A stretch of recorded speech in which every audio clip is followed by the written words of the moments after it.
پنچوتر صاحب کچھ دو کی پالیسی اپنانی پڑے گی تو بات چیت آگے بڑھے گی. جب آپ لوگ اصلاحات کی بات کرتے ہیں، ریفارمز کی بات کرتے ہیں، یا پھر آپ لوگوں کی ایک خواہش یہ بھی ہے کہ نئے الیکشن ہو جائیں، تو اس سے پہلے تو بہت سدھار لانے کی ضرورت ہے. جب یہ آپ سے کہہ رہے ہیں کہ ہم اگر الیکشن کمشنر کی تعیناتی ہونی ہے تو اپوزیشن اپنے کچھ انداز تو ایسا ہے دکھائے کہ ہم ان سے انیشیٹ کریں معاملہ، تو یہ امور تو مل بیٹھ کر ہی طے ہوتے ہیں نا، یہ تو بات چیت سے ہی طے ہوں گے. اس میں شرطیں لگا کے آپ اگر بات کریں گے تو پھر معاملہ کیسے آگے بڑھے گا؟ دیکھیں بات یہ ہے نا کہ پچھلے دفعہ بھی جو بات ہوئی، خان صاحب نے بات کی مذاکرات کے حوالے سے اور کمیٹی بنائی، اس کے اندر خان صاحب نے ایک بڑی سادہ سی چیز رکھی کہ کمیشن بنا دیں تو ہم اپنی کال واپس لے لیں گے. ان سے ایک کمیشن نہیں بن پایا جو کہ 2 منٹ کا کام تھا، جس سے واضح نظر آ گیا کہ ان کی نیت کیا ہے، ان کا کردار کیا ہے، ان کی سوچ کیا ہے. نمبر 2 بات یہ آ گئی کہ یہ کبھی بھی نہیں چاہیں گے کہ چیف الیکشن کمشنر جو ہیں یا ممبران تو کر دیا تھا نا جی، پارلیمانی کمیٹی کی بات تو کر دی تھی وزیر اعظم.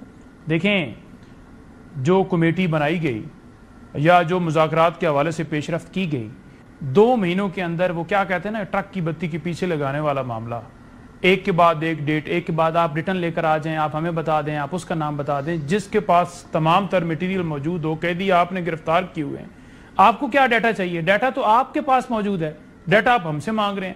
یعنی صرف یہ وہ گھمانے والی بات ہے. دوسری بات یہ ہے کہ جو چیف الیکشن کمشنر ہے، لکھت پڑھت ہو جائے بات کی، وہ زیادہ اس کی سند ہوتی ہے. زبانی باتیں تو بعد میں بھول بھی جاتے ہیں لوگ.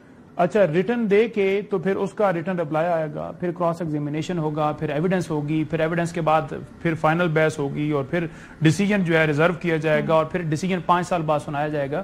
تو کیا یہ سول سوٹ چل رہا ہے، دیوانی دعویٰ چل رہا ہے؟ بات یہ ہے کہ ہمارا موقف کلیئر، ہم کہہ رہے ہیں کہ کمیشن بنا دو. اور کمیشن کس پہ بنا رہے ہیں؟ جو لوگوں کے بنیادی حقوق سلب کیے گئے ہیں، لوگوں کو مارا پیٹا گیا ہے، اغوا کیا گیا ہے، شہید کیا گیا ہے، لوگ اٹھائے گئے ہیں، جیلوں میں ڈالے گئے ہیں. ہم لوگوں کی بات کر رہے ہیں، آپ کو لوگوں کی بات کرنے کے اوپر بھی اعتراض ہے. آپ تو اجلاس کا بائیک آؤٹ کر گئے. ہو سکتا ہے آپ آتے کہیں نہ کہیں جا کے کچھ نہ کچھ کسی پوائنٹ پہ ساری جماعتیں مل کے اکٹھا ہو جاتی ہیں.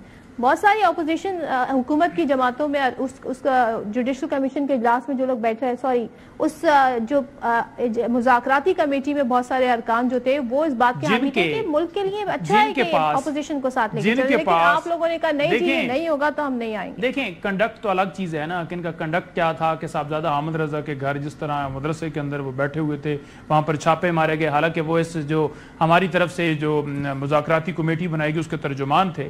وہ تو چیزیں الگ ہیں نا، گرفتاری چھاپے وہ چل رہے تھے، حالانکہ ڈیفینیٹلی ان کی حکومت ہے نا، تو کنڈکٹ تو وہ الگ چھوڑ دیں. لیکن دوسری طرف آپ یہ لے کر آ جائیں کہ جہاں یہ کہہ رہے تھے کہ ہم بیٹھ جاتے ہیں، بات کر رہے ہیں، ڈیٹ دے دی جائے، فلاں دی جائے، ایک ملاقات اڈیالہ جیل میں ایک ملاقات کرانے کی ان کی پاور نہیں ہے، ان کا اختیار نہیں ہے.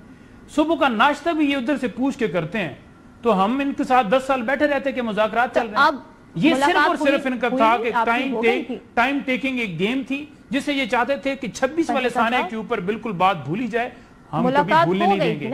کورٹ کے اندر ہم جا چکے ہیں، جو ہمارے شہید ہوئے ہیں ایک ایک خون کا حساب ہم لیں گے. کوئی یہ چھوڑ دے بالکل. ایک بات مجھے بتائیں پنچوتر صاحب، آپ بطور جماعت کرنا کیا ہے؟ اپنے مذاکرات کا آپشن آپ کے پاس آپ نے خود ختم کر دیا.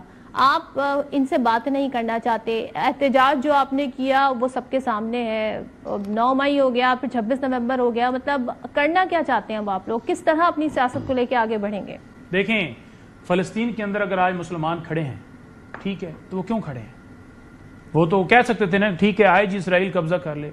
ہم کھڑے ہیں، ہم اصول پہ کھڑے ہیں، اس ملک کی خاطر کھڑے ہیں، اس ملک کی بقا کی خاطر کھڑے ہیں، آنے والے نسلوں کی خاطر کھڑے ہیں. میں ہر پروگرام کے اندر ایک بات کہتا ہوں، سنیے صدر، میں کہتا ہوں ہمیشہ، میں ہمیشہ کہتا ہوں کہ مجھے کمپیریزن سمجھ نہیں آیا. میں پوچھنا چاہتی ہوں، چلے آپ کے ساتھی جو بیٹھے ہیں عفنان صاحب، مذاکرات کا ایک بار پھر سے آپ کیا اندیا انہیں دے سکتے ہیں، یہ آپشن انہیں دے سکتے ہیں آپ کیا؟ دیکھیں جو مذاکراتی ٹیم ہے وہ ابھی تک ڈسبینڈ نہیں ہوئی، تو جو یہ ایک اچھی چیز ہے. لیکن ظاہر اب انیشیٹ انہیں کو کرنا پڑے گا. ہمارے اینڈ کے اوپر تو ہمارے لوگ میٹنگ میں گئے تھے، یہ لوگ نہیں آئے تھے. تو ظاہر ہے یہ اگر کوئی انیشیٹ کریں گے تو پھر اس کو جو ہے وہ ریویو کیا جا سکتا ہے اس معاملے کو.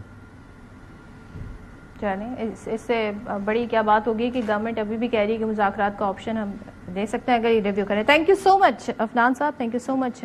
پنچوتا صاحب ہمارے ساتھ تھے. آپ نے دیکھ لی کیا رائے رکھتے ہیں اس حوالے سے. بریک لیتے ہیں, بریک کے بعد واپس آئیں گے تو کرکٹ میں کیا ہو رہا ہے اس پہ نظر ڈالتے ہیں.